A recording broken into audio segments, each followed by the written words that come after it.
Is Ricochet good again in 2024 and 25? Let's get into it. So as of lately, people have been hating Ricochet's guts, and he's been given a reason to because of some of the things he's been saying on Twitter. But the question is, now that he's turned heel in AEW and he's leaning more into this character, will this be the best moment of Ricochet's career? So we're going to check out this video and see what he has to say about it. But before we get started, you know what to do. Hit the like button, hit the subscribe button, join the family. Let's get into it. Ricochet's AEW debut has to be considered a disappointment. It's basically the story of every big name who comes to AEW, a territory where Tony Khan doesn't have a clue how to create stars. Tony Khan and AEW Creative are basically timekeepers who just tell these wrestlers when they're gonna wrestle, for how long, with no regard for long-term stories. Britt Baker has been so misused in 2024, she's done more work as a dentist than a wrestler.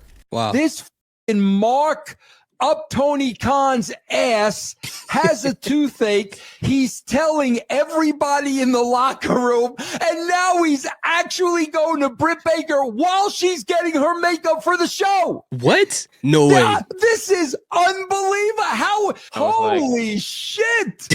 Maybe next time, don't bite down. Yo, is that true? If that's true, AEW, what are y'all doing? Y'all don't have a medical staff on hand to handle these situations so wrestlers won't, I don't know, go and approach other wrestlers as they're preparing for the show to ask them medical advice? That's very unprofessional. That's crazy. But anyway, I want to make this clear. I don't hate AEW. I want them to be successful, right? I believe in pro wrestling, rising tide floats all boats.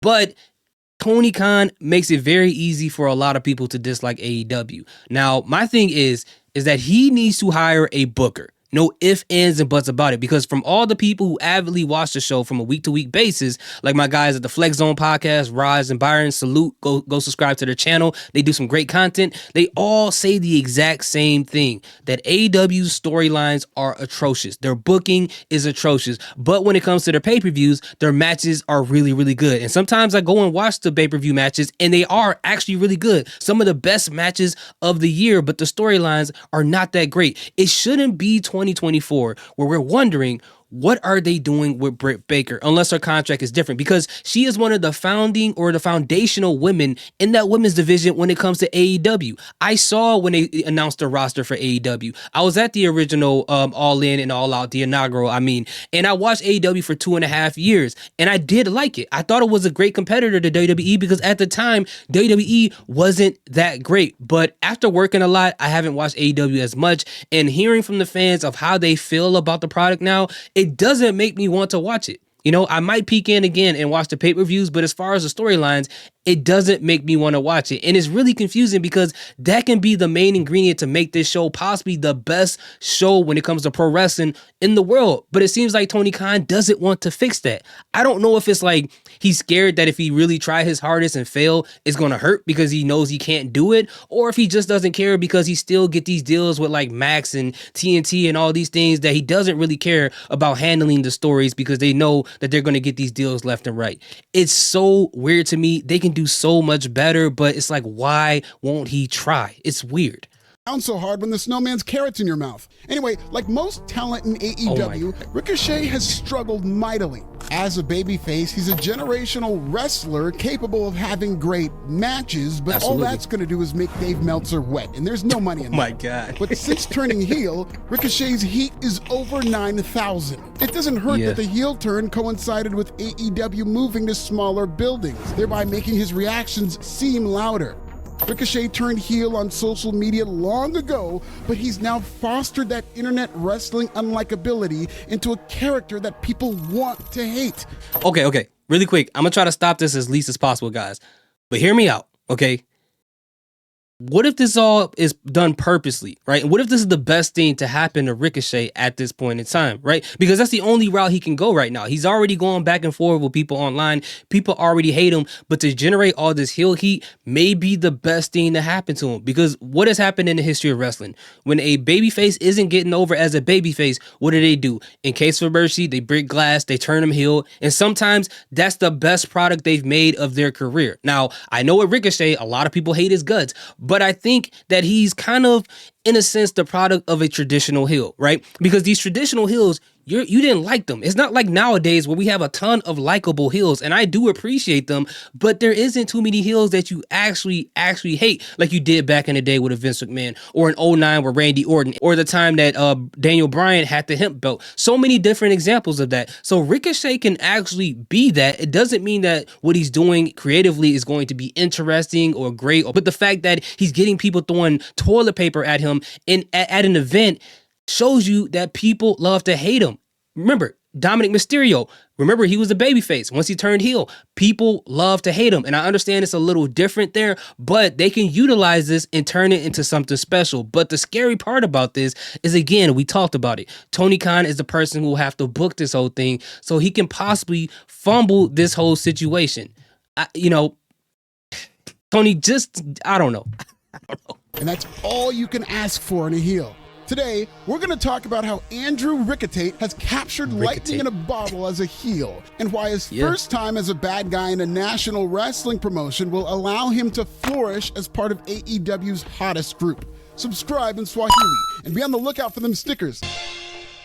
Ricochet hit his ceiling in WWE and stayed there for years.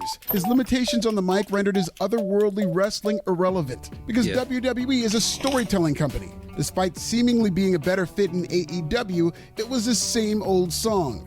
Ricochet debuted in the Casino Battle Royale at All In, only to disappear before the finish.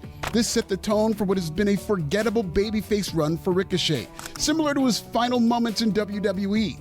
In a segment I simply couldn't believe, babyface Ricochet turned heel by basically begging the Hurt Syndicate to join their group, only to get denied. I still think this was terrible booking, but it opened the door for fans to boo Ricky, and boo did they ever. Tony Khan has no authority over his roster whatsoever. As a result, one of the biggest changes you tend to see with wrestlers who join AEW is their unhinged and unchecked behavior on social media. As a struggling babyface, Ricochet told some random fan to S his whole D. For more on that, check out this video right here. That's Twitter crazy. Ricky is a thing. As a babyface, it was cringe. But as a heel, the crash out is cinematic. He's performing.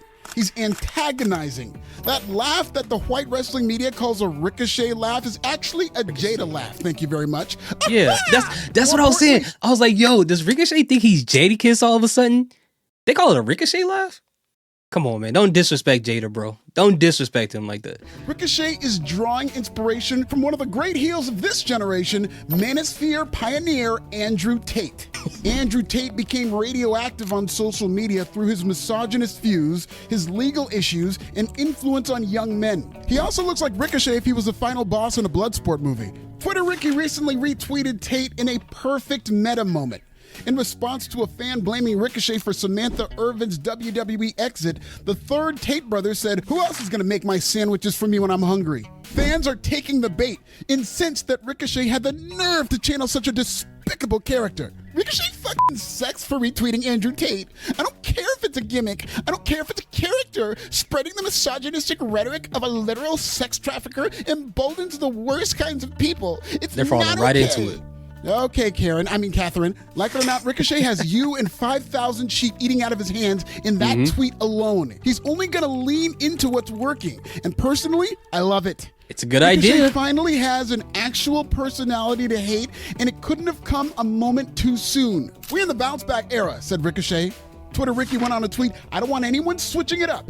If you didn't like me before, you missed your chance. No jumping on the bandwagon now, cheese curlers." Kind of sounds like a shot at King Alfie, but if I see a wrestler go from floundering flippy babyface to polarizing heel with a personality, I got to give credit where it's due. Yeah, if for he sure. keeps it up with this Andrew Tate gimmick, then I can promise you the hate won't be forced. The hate will be so real. Bingo. That's the point. Ricochet has captured lightning in a bottle. He's channeled the legitimate hate building against him online and paired it with an Andrew Tate gimmick, one that'll throttle AEW's snowflake audience, and you'd love to see it. There are many more missing a gimmick with Andrew Tate is that sounds like something they would try to do in the Attitude Era. Like, that is, it could work. It could work. hardcore fans among AEW's audience, and they tend to spend more time online than the Jacksonville Jaguars spend finding new coaches. When Ricochet came to AEW, it quickly became obvious that the only way this man was going to connect with this audience was as a heel. Even though Ricochet was rebuffed by the Hurt Syndicate in what really was a terrible segment, Ricochet will all but likely join the group as part of a swerve, no pun intended. Still, Ricochet was still damaged by the segment. Not only was he rejected by the Hurt Syndicate and made to look like a complete goof, but then top babyface Swerve Strickland called him a follower, which will immediately put him in the follower box when he does join the Hurt Syndicate. But if that's what it takes to get people to finally care about Ricochet outside of his wrestling, get it how you live. Y'all looking at it wrong. That's the homies. They ain't beat me up today. They're just looking out for me. They like me. Fans are booing this bald man vociferously. They're chanting, "We want Samantha" at live shows. It's like they were just waiting for their chance to boo Ricochet, and it's finally come. I can easily see Twitter Ricky becoming the Dominic Mysterio of this group. You know what they're going to do? You know what they're going to do with that? They're going to have him in some way talk bad about or towards Samantha Irvin, and it's going to be on TV. You're going to see it. Or they probably going to do it on social media. They're going to lean into this heavily, and I think they absolutely should. In fact, that's what the Hurt Syndicate needs. Somebody to emphasize that they are heels. There are so many heels in AEW, some of these heels are inevitably going to get cheered. The Hurt Syndicate is no different. Their theme song is catchy. Fans love singing "We Hurt People." Bobby Lashley is a big star. Shelton Benjamin is an institution. MVP is a legend. Why would anybody boo them? Like I told you guys, it's too many likable heels nowadays. I'm telling you. Ricochet, that's why. Assuming he joins, Ricochet is the only member of the Hurt Syndicate whose legacy is still in question. So that heat against him will be the most potent and the most toxic. That means Ricochet stands to benefit the most from a Hurt Syndicate alliance. The Hurt Syndicate is basically a heel stable that gets babyface reactions. I mean, look where they are. AEW, the incel capital of the world where showers are optional. Every Dave Meltzer approved wrestler like Kyle Fletcher, Will Ospreay, Zack Sabre Jr., Jay White, Kenny Omega, Commander, or Kazuchika Okada are either forgettable, albeit well-meaning white boys, or international super workers, whatever that means, whose following does not translate outside of a message board. In some cases, they're all the above. Cut to 3 well-dressed, suited up, booted up black men with all that star power from up north coming into the territory, and of course they're cooler than all these Human Wrestling Magazine cutouts. It's like if 3 Denzel Washingtons walked into the gathering of the Juggalos. But with Ricochet, fans will have an actual reason to boo the Hurt Syndicate the way they would if Tony Khan knew anything about character development, and therefore knew how to book actual hateable heels instead of just waiting for that heat to fall in his lap.